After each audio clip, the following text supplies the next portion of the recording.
லென்ஸை எடுக்கிறப்போ எப்போவுமே ஃபேனை ஆஃப் பண்ணிடுங்க, இல்லாட்டி லென்ஸ் வந்து சில நேரம் பறந்துடும்.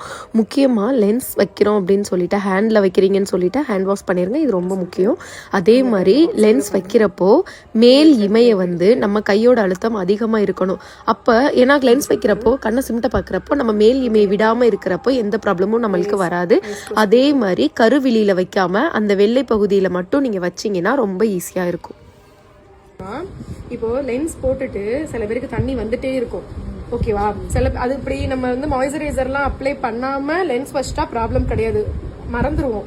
அப்புறம் மாய்ஸ்சரைசர் அப்ளை பண்ணதுக்கப்புறம் லென்ஸ் வைப்போம், அதுக்கப்புறம் கண்ணில் தண்ணி வரும். அப்போ என்ன பண்ண சொன்னா ஐஸ் ஓப்பன் பண்றோம், இந்த கண்ணில் இந்த இடத்துல ஒரு ஹோல் இருக்கா, அதுக்கு பேரு டியர் டக், அந்த இடத்துல நம்ம இப்படி ப்ரெஸ் கொடுக்கணும். இப்படி ப்ரெஸ் கொடுக்குறப்ப வர தண்ணி வந்து கண்ட்ரோல் ஆயிடும். இப்படி பண்ணிட்டு ஓகேவா?